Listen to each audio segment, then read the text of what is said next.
A principios de nuestra civilización, las primeras sociedades humanas achacaban a la voluntad de los dioses los inexplicables fenómenos meteorológicos que lo consideraban como un castigo o un premio, los huracanes, las lluvias, las inundaciones. Hoy sabemos que no es así, hasta podemos predecir el clima. Sin embargo, parece que no hemos superado nuestra propia ignorancia. No sabemos hasta dónde nuestras costumbres modernas han estado acabando con el planeta. Si es que hay un riesgo o no, si es que hay tiempo de revertir esos daños, esa es la pregunta. Vea usted. Extinta tormenta tropical Earl. Personas intentaban protegerse del aire tóxico. Están violentamente devorando millones de árboles. Al aire se exponían a este polvo Pero negro. si se comprueba que la mortandad masiva es producto de la contaminación por Más de agua. 80 arrecifes de la Gran Barrera Australiana están muriendo o muertos.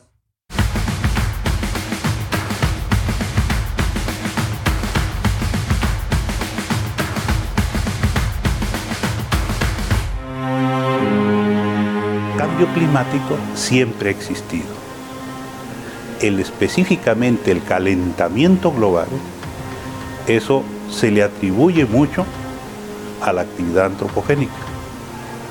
Pero cambios en el planeta siempre han ocurrido. Ahorita se ha visto que lo que viene siendo el trazo de carbón sobre la atmósfera está generando mayor cantidad de calentamiento. Entonces hay dos tipos de contaminación, la antropogénica, o sea, la que generamos los hombres, y la natural. La natural pueden ser volcanes, pueden ser producción de metano a través de excretas o actos de animales.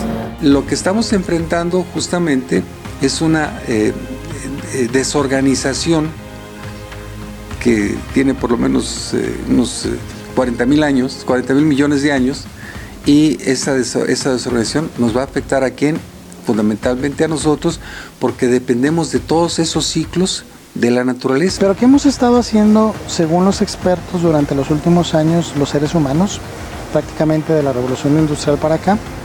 Aumentar el espesor de esos vidrios, o sea, aumentar la cantidad de gases en nuestra atmósfera. ¿Qué gases? Monóxido de carbono, dióxido de carbono, ozono, metano, óxidos de nitrógeno, óxidos de azufre, clorofluorocarbonos, y todo ello producto de las actividades que realizamos todos los días. Sí, indudablemente es un tema de extraordinaria importancia y actualidad.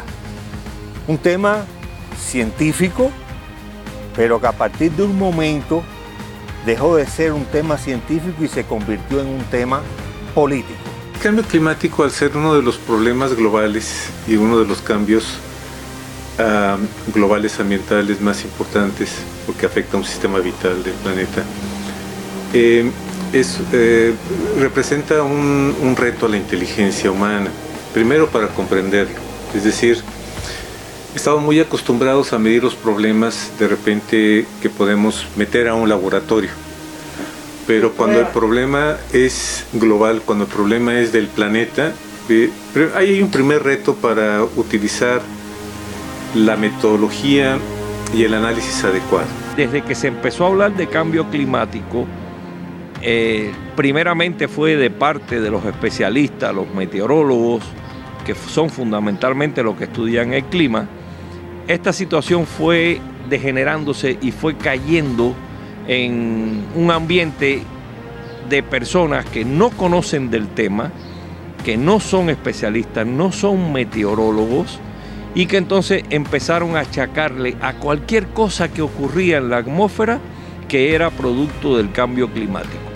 El calentamiento global, que afecta a la totalidad del planeta, independientemente de razas, ideologías o recursos, irónicamente, ha dividido al mundo entre científicos, políticos, ambientalistas, empresarios. Poderosas voces afirman que se trata de un mito para recaudar dinero. Otros sectores lo han tomado como una moda para generar corrientes de consumo. Algunos, más alarmistas, lo ven como un Armagedón que destruirá el mundo. Pero, ¿qué es lo que nos dice la ciencia como hechos observables y comprobados? Por supuesto que no, no es porque lo digamos, no es porque enfrentemos puntos de vista, enfrentamos resultados. Vemos con mucha preocupación que los ciclos se están moviendo, que las condiciones del clima no es que haga más calor ni más frío, simplemente que los procesos en donde había más temperatura y menos temperatura que tenían una secuencia están interrumpidos. El cambio climático es algo que pudiera ocurrir si el hombre sigue afectando la atmósfera del planeta. Por ejemplo, si seguimos con el envío a la atmósfera de CO2 en grandes cantidades, eso pudiera traer como consecuencia cambios en las condiciones actuales del clima, como han empezado a ocurrir en algunos puntos. Por eso es una realidad, no es un mito. Cuando hablamos de cambios globales como cambio climático, estamos hablando de una escala del planeta. Entonces, por ejemplo, mucha gente de repente que siente frío dice, pues ¿dónde está el cambio climático? ¿No? Pero es que está confundiendo ahí las escalas. El frío puede sentirlo unas horas en la madrugada, pero el cambio climático es la modificación del clima del planeta, en la historia del planeta.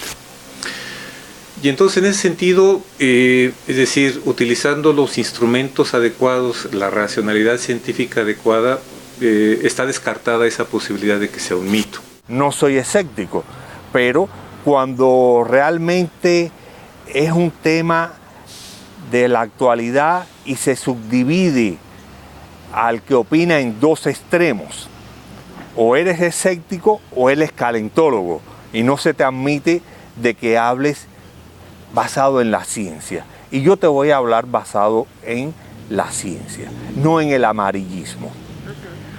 Ahí tenemos que partir también de otro principio. El mundo no tiene repuesto. Entonces, son cosas que yo no me inclino ni por una parte ni por la otra, pero que hay que analizarla con ciencia y no con amarillismo.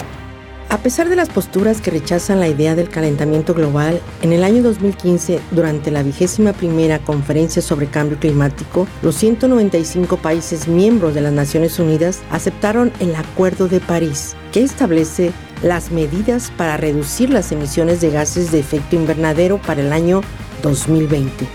Pero en casi 2 años se ha avanzado muy poco en los objetivos, e incluso Estados Unidos amenazó con retirarse del acuerdo poco después de que Donald Trump asumiera la presidencia, situación que deja poco espacio para el optimismo.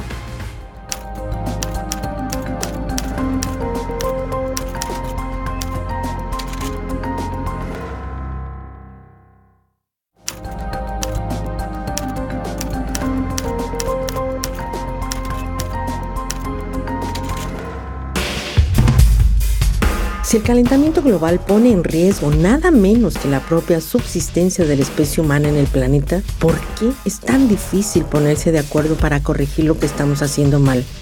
Parece sencillo, pero es fundamental tener muy claro cómo funciona este fenómeno para saber qué debemos hacer. Un verdadero reto a la inteligencia.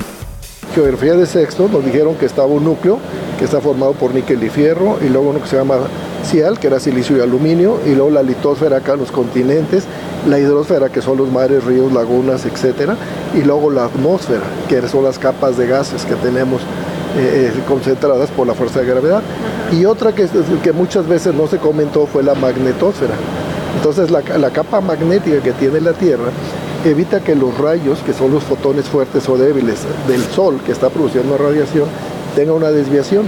Esta radiación, que la vemos como luz, puede ser una luz visible, puede ser una luz ultravioleta, etcétera, va generando un problema de calentamiento. Aquí habrá que entender 3 conceptos básicos que mucha gente los maneja como si fueran el mismo tema, y no son el mismo tema.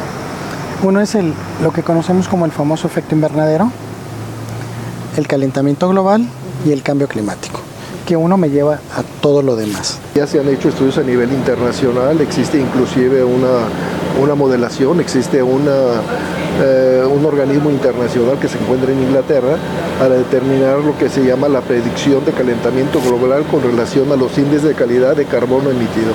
Entonces, mientras mayor contaminación, mientras más deforestación, pues automáticamente tenemos mayor cantidad de problemas del calentamiento. Los ciclos de la naturaleza están perfectamente, son matemáticos, entre sí funcionan y eso ha hecho posible la vida en el planeta.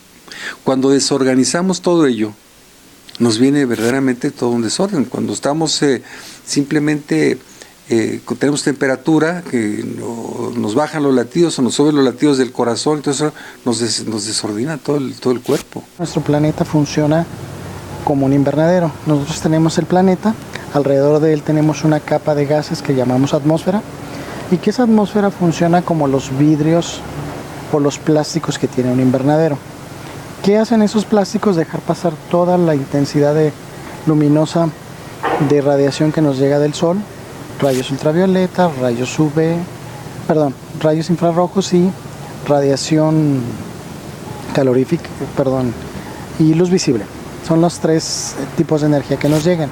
Yo no puedo lanzarme y decir que sería lo magnífico y todo el mundo me entrevistaría porque diría, mira, está diciendo una señal inequívoca del cambio climático. No, eso que está aumentando en mis datos anuales, ¿a qué se debe? A que tengo mejor información. No es un mito que en algunas zonas del planeta, como por ejemplo en la zona de Groenlandia, se ha empezado a ver cómo los hielos empiezan a disminuir, las zonas heladas empiezan a disminuir, se empiezan a contraer los polos, sobre todo el polo norte, empieza a perder la estructura actual. Esa sí es una condición que puede conllevar a un cambio climático a futuro. Pero no confundir lo que sucede día con día.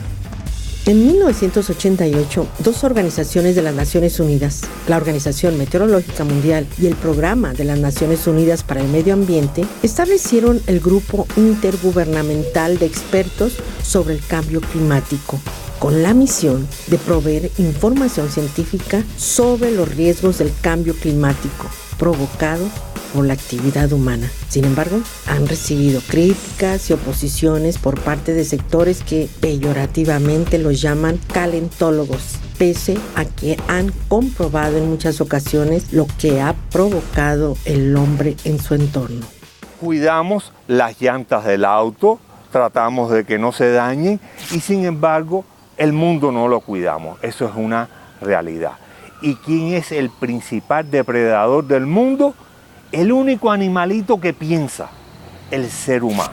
Sí, nos hemos preocupado por esto desde hace pocos años para acá. Si mal no recuerdo, creo que en los años 90, 80, 90, se habló precisamente de la sustentabilidad de la ministra de Noruega que propuso de cuidar el planeta. Y los países empezaron a tener cuidado de la basura, la contaminación del aire, la contaminación de las aguas, etcétera, etcétera. Entonces, ¿qué hemos estado haciendo durante los últimos 150, 200 años? Captando una mayor cantidad de radiación infrarroja y reflejándola a la superficie de la Tierra. O sea, quisimos incrementar el efecto invernadero. Pero como nosotros estamos todos los días sujetos a un clima, sujetos a un vaivén, pues como que no lo notamos y decimos, no es cierto, ¿no? O mucha gente cree que el cambio climático es porque va a ser más calor.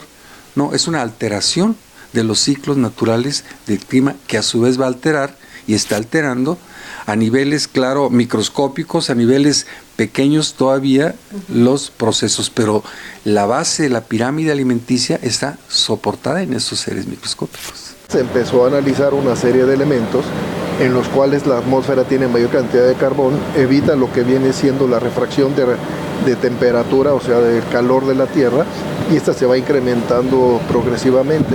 A partir de 1900, cuando se empieza a hacer la revolución del petróleo, cuando empezamos con la revolución del hidrocarburo llamado petróleo, pues se ve que empieza mayor el problema de contaminación. El cambio climático, la pérdida de la biodiversidad, todos esos aspectos que son cambios globales son reales y están afectando no solamente algunas poblaciones, sino están afectando la estabilidad del planeta, que es de alguna manera también muy importante reconocerlo. Crece el mar, el nivel, y obviamente tiene que desplazarse. y va a inundar zonas que hoy en día pues son zonas habitables, y obviamente eso puede traducirse también en otra serie de efectos como enfermedades que son transmitidas por agua contaminada, o puede ser enfermedades transmitidas por vectores que hemos oído hablar por ahí, que no son otra cosa más que algunos insectos que van a transmitir la enfermedad de un huésped a otro. La misma granizada que ocurrió el 28 de julio aquí en la Plaza Andares, y que entonces eso era una señal inequívoca del cambio climático. No, señor, eso no es ninguna señal inequívoca del cambio climático, y han ocurrido otras granizadas. No estoy diciendo que no sea importante el cambio climático y que tenemos que cuidar el planeta. Lo que estoy diciendo es que se usa mucho el amarillismo para lo que conviene, y más cuando se meten los políticos en el asunto que tiene que ver con la ciencia. Entonces la capa magnética que tiene la Tierra evita que los rayos, que son los fotones fuertes o débiles del Sol que está produciendo radiación, tenga una desviación. Esta radiación, que la vemos como luz, puede ser una luz visible o puede ser una luz ultravioleta, etcétera, va generando un problema de calentamiento. En noviembre de 2017 se llevó a cabo en Alemania una reunión de las naciones involucradas en el Acuerdo de París para revisar los avances luego de haber recorrido la meta una década más para alcanzar los objetivos en el año 2030. Sin embargo, ninguno de los países industrializados, ni la Unión Europea, ni Canadá, ni China, ni Japón, ni mucho menos Estados Unidos, habían logrado su parte de los compromisos. Y la discusión se centra ahora en cómo redoblar los esfuerzos para mitigar el calentamiento. El tiempo corre, las tareas se acumulan y las acciones se tardan.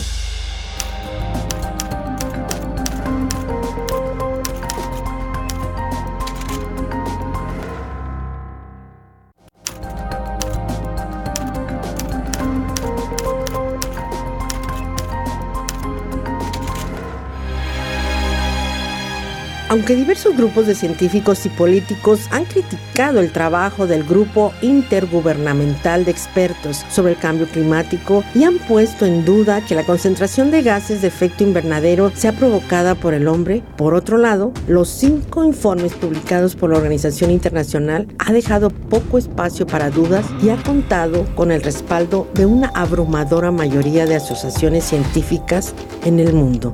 Los casquetes polares que se están derritiendo y que tenemos que tomar medidas. Yo no puedo decir, bueno, eso es una oscilación a largo plazo, vamos a ver si esto que está así después no vuelve, o que está subiendo vuelve a bajar.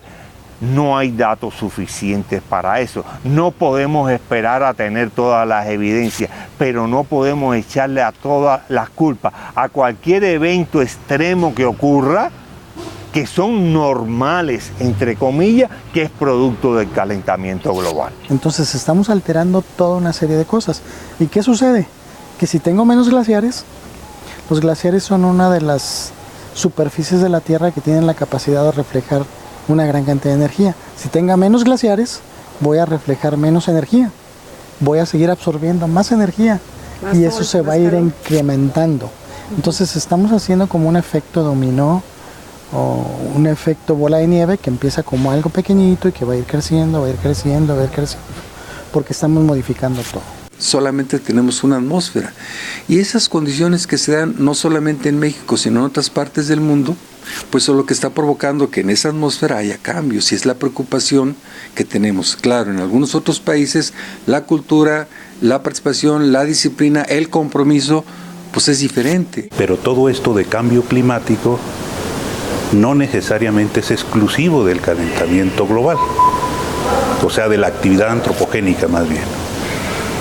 Porque si echamos un ojo a la historia, hemos visto cambios en el planeta.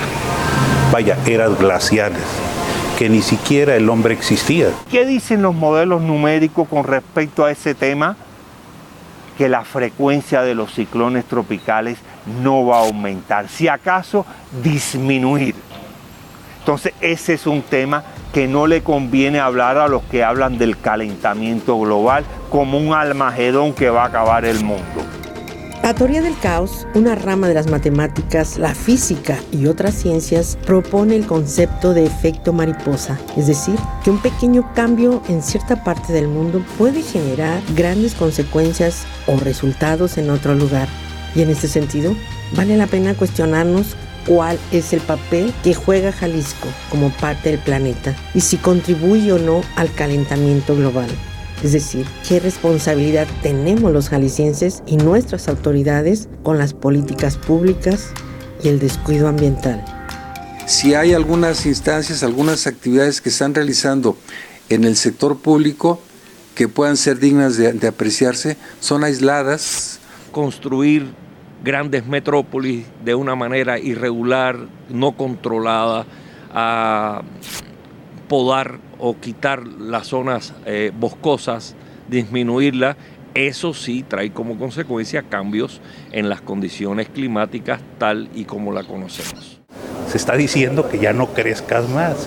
Vamos a crecer otras poblaciones que tienen recursos naturales y necesitan de fuentes de trabajo. Vamos creciendo parejo, integral.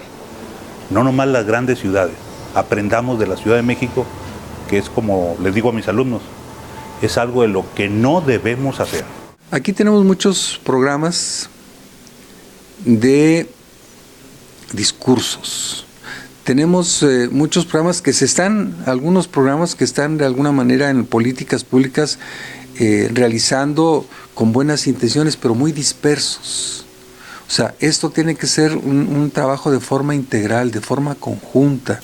No podemos cada quien por su lado, cada quien por su hebra. Si estamos tratando de un problema complejo, integrado, pues la solución y la participación para resolver ese problema también tiene que ser integrada. Que desde que se empezó a hablar de cambio climático, primeramente fue de parte de los especialistas, los meteorólogos, que son fundamentalmente los que estudian el clima. Esta situación fue degenerándose y fue cayendo en un ambiente de personas que no conocen del tema, que no son especialistas, no son meteorólogos, y que entonces empezaron a achacarle a cualquier cosa que ocurría en la atmósfera que era producto del cambio climático. Podría parecer difícil explicar cómo y por qué los países del mundo hemos avanzado tan poco en un tema que parece tan urgente y potencialmente catastrófico. Parte de esa respuesta la podemos encontrar en nuestra propia casa. Tan solo en Jalisco hay investigaciones importantes que han generado un proyecto para combatir el calentamiento y sin embargo ha sido desechado por cuestiones políticas. El proyecto se termina en esta administración y cuando se termina el proyecto pues básicamente no les es grato a la administración actual. ¿Por qué? Porque era de herencia de la administración pasada. Vuelven a licitar, gana por ahí una consultora y lo hacen fast track, o sea, lo hacen en un año, hacen un trabajo que normalmente lleva 4 o 5 años hacer. Y bueno, ahora tienen su plan estatal de acciones contra el cambio climático. El asunto está en que otra vez quedó en el papel. Nosotros como México, como Jalisco, estamos en el hemisferio norte, por supuesto que hay muchísimas evidencias que, bueno, cualquier persona que piense que no existe, me parece que necesita informarse. Ordenarse, administrar bien lo que se tiene y una recomendación, no crecer más. Tenemos que ir casa por casa, pueblo por pueblo, problema por problema, planteando justamente, buscando esa modificación de conducta. Por sí sola las personas no van a cambiar y por sí solo el gobierno no va a poder hacer las cosas, y mientras sigamos con programas y proyectos y discursos y ese tipo de cosas y reuniones internacionales y que ya somos parte de tal o cual cosa. Todos los proyectos deben de caminar hacia la sustentabilidad. ¿Esto qué quiere decir? Que los proyectos sean ecológicos, que los proyectos sean socialmente aceptables y que los proyectos no sean una carga económica, se mantengan solos. Estos 3 aspectos deben de cuidarlo. Entonces, tener conciencia y hacer responsables a los directamente involucrados en este tema, como son las autoridades, y otra, la conciencia y la educación pública. Tú dime cuánta gente está educada realmente en relación a estos temas. El siglo XXI trajo una vorágine de cambios en lo económico, en lo político, en lo religioso. Estamos en los umbrales del conocimiento humano, la existencia de Dios, la ausencia de un sistema político eficaz, una amenaza nuclear, hasta el propio calentamiento global. Para el ser humano, el reto a la inteligencia es mayor que nunca en la historia del planeta. La pregunta es, ¿llegaremos al siglo XXII si seguimos así? Esto es algo para tomarlo en cuenta.